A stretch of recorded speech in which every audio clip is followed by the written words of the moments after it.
బట్టి విక్రమార్క చరిత్ర. పూర్వం ఒక బ్రాహ్మణ అగ్రహారంలో విద్యాధరుడు అనే ఒక యువకుడు ఉండేవాడు. విద్యాధరుడు లేత యవ్వన ప్రాయంలోనే సకల శాస్త్రాలను చదివి అవగతం చేసుకున్నాడు. అయినా అతడికి తృప్తి కలుగలేదు. తను నేర్చింది అనువంతా, నేర్చాల్సి ఉన్నది సముద్రమంతా అనుకుని తగిన గురువును అన్వేషించడానికి ఒకనాటి రాత్రి ఇల్లు విడిచి బయలుదేరాడు. ఎంతో కాలం దేశాలను తిరిగాడు. ఎందరో గురువులను కలుసుకున్నాడు.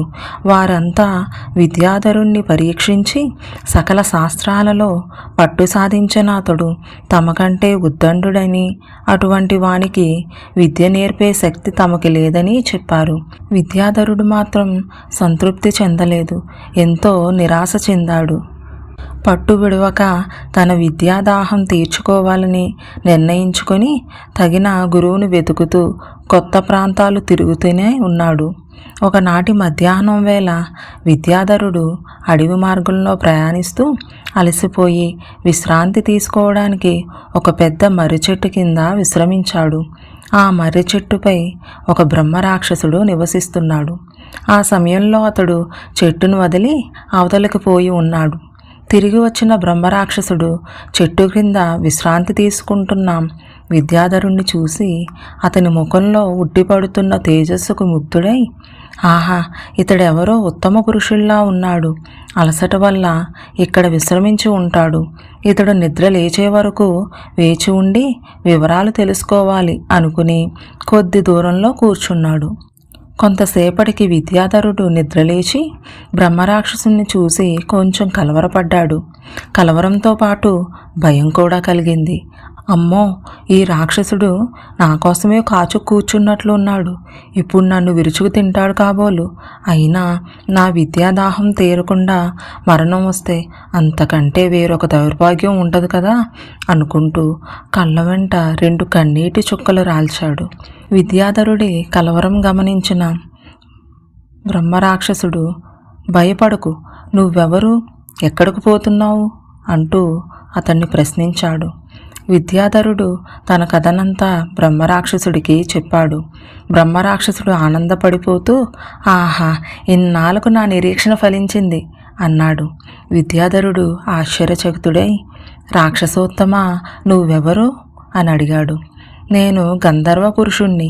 బ్రహ్మర్షి, త్రిలోక సంచారి అయిన నారద మహర్షి శాపానికి గురయ్యి భూలోకంలో బ్రహ్మరాక్షసుడినై పడి ఉన్నాను. నేను నేర్చిన విద్యలన్నీ విద్యాదాహం కలిగిన వారికి సంపూర్ణంగా నేర్పిస్తే నాకు శాప విమోచన కలుగుతుందని ఆ మహర్షి సెలవిచ్చాడు. కనుక నేటి నుండి నిన్ను నా శిష్యుడిగా స్వీకరిస్తున్నాను. శిష్య, 6 నెలల పాటు అహోరాత్రులు నీవు సాధన చేయవలసి ఉంటుంది. కనుక నీకు ఆకలి దప్పులు లేకుండా ఉండడానికి ముందుగా ఒక మంత్రం ఉపదేశిస్తాను, పఠించు. ఆ మంత్ర ప్రభావం చేత నీవు విద్యను నేర్చుకుంటున్నంతకాలం నీకు ఆకలి దప్పులు ఉండవు అని చెప్పి తిరిగి మళ్ళీ రాక్షసుడు విద్యాధరుడితో ఈ విధంగా చెప్పాడు. నేను చెట్టుపై నుండి రావి ఆకులపై శ్లోకాలను లిఖించి క్రిందకు పడవేస్తాను. నీవు వాటిని చదువుకుని అర్థం చేసుకో అంటూ బ్రహ్మరాక్షసుడు విద్యాధరుడికి చెప్పాడు. ఎంతో సంతోషించిన విద్యాధరుడు బ్రహ్మరాక్షసుడి పాదాలకు నమస్కరించి విద్యా సాధనకు ఉపక్రమించాడు. 6 నెలల కాలంలో ఆ రాక్షసుడు తనకు తెలిసిన విద్యనంతా విద్యాధరుడికి నేర్పించాడు. నారద మహర్షి చెప్పినట్లు బ్రహ్మరాక్షసుడికి శాప విమోచనం కలిగి గంధర్వ రూపం తిరిగి వచ్చింది. విద్యాధరుణ్ణి ఆశీర్వదించి నీకు తెలిసిన విద్యను నలుగురికి పంచు అని చెప్పి గంధర్వలోకం వెళ్ళిపోయాడు. విద్యాధరుడు విద్యార్జన పట్ల తృప్తి కలిగి తిరిగి తన గ్రామానికి ప్రయాణమయ్యాడు. 6 నెలల పాటు నిద్రాహారాలు లేక ఏకదీక్షతో విద్యాసాధన చేయటం వల్ల విద్యాధరుల్లో శక్తి నశించిపోయింది.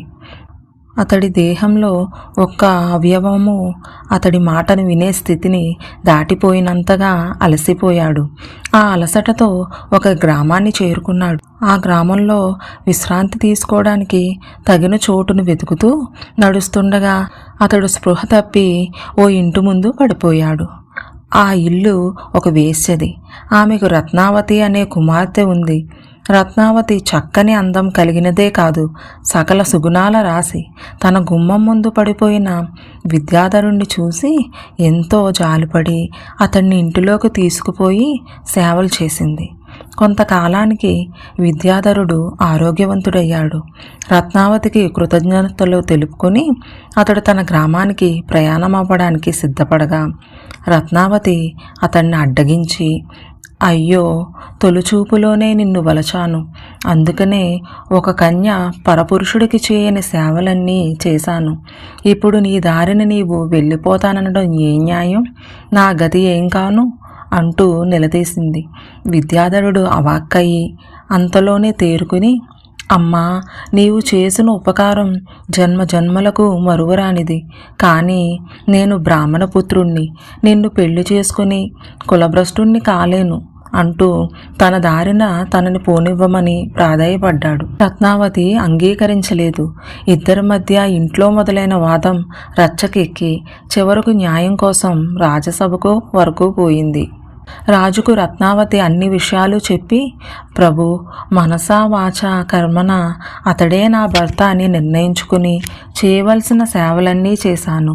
ఈ జన్మకి ఈ విద్యాధరుని తప్ప మరొకరిని నా భర్తగా అంగీకరించును. జరిగితే అతడితో నా పెండ్లి జరగాలి, లేదా నేను ఆత్మార్పణం చేసుకుని మరణిస్తాను అంటూ చెప్పింది. విద్యాధరుడు బ్రాహ్మణ యువకుడు. అతడు రత్నావతిని పెండ్లాడుటకు ధర్మశాస్త్రం ఒప్పుకోదు. రత్నావతి చూస్తే విద్యాధరుడితో పెళ్లి జరగకపోతే మరణిస్తానంటుంది. ఇప్పుడు ఏం చెయ్యాలి అంటూ మంత్రులను సలహా అడిగాడు రాజు. మంత్రులు ఒక్కరోజు గడువు కోరి ధర్మశాస్త్రాలన్నీ తిరగవేసి ఒక పరిష్కారం కనుగొని రాజు దగ్గరకు వచ్చి, రాజా, విద్యాధరుడు కులభ్రష్టుడు కాకుండా రత్నావతిని పెండ్లాడటానికి చక్కని పరిష్కారం ఉంది. అతడు ముందుగా బ్రాహ్మణ కన్యను, తరువాత వైశ్య కన్యను, తరువాత క్షత్రియ కన్యను వివాహమాడి చివరగా రత్నావతిని పెండ్లాడితే ధర్మశాస్త్రం అంగీకరిస్తుంది అని చెప్పారు. రాజు విద్యాధరుణ్ణి ఒప్పించి ముందుగా తన ఆస్థాన పురోహితుడి పుత్రికను, తరువాత వైశ్య ప్రముఖుని కుమార్తెతోనూ, తరువాత రాజకుమార్తెతోనూ వివాహం జరిపించి ఆఖరికి విద్యాధరుడికి రత్నావతినిచ్చి పెండ్లి జరిపించి విద్యాధరుణ్ణి రాజుని చేసి తను తపస్సు చేసుకోవడానికి అడవులకు వెళ్ళిపోయాడు. కొంతకాలానికి విద్యాధరుడి 4 భార్యలు 4 పుత్రులను కన్నారు. విద్యాధరుడు స్వయంగా వారికి సకల శాస్త్రాలను నేర్పించి విద్యాపారంగతులుగా తీర్చిదిద్దాడు. బ్రాహ్మణ కన్యకు పుట్టిన యువకుడు తండ్రి వలె విద్యాదాహంతో యవ్వనంలోనే ఇల్లు విడిచి వెళ్ళిపోయాడు. రత్నావతికి పుట్టిన పుత్రుడు తను నేర్పిన విద్యను ఆశ్రమం ఏర్పరిచి నలుగురికి నేర్పుతానని ఇల్లు వదిలి వెళ్ళిపోయాడు. క్షత్రియ కన్యకు పుట్టిన విక్రమసేనుణ్ణి మహారాజుగా పట్టాభిషేకం జరిపించి వైశ్యకన్యకు పుట్టిన భట్టిని అతడికి మంత్రిగా నియమించి విద్యాధరుడు తన 4 భార్యలతో కలిసి తపస్సు చేసుకునేందుకు అడవులకు వెళ్ళిపోయాడు. ఇలాంటి మరెన్నో వీడియోస్ కోసం లైక్ చేయండి, సబ్స్క్రైబ్ చేయండి, బెల్ ఐకాన్ ప్రెస్ చేసి ఆల్ నోటిఫికేషన్స్ సెలెక్ట్ చేస్తే నేను పెట్టే వీడియోస్ వెంటనే మీ ఫోన్లోకి వస్తాయి.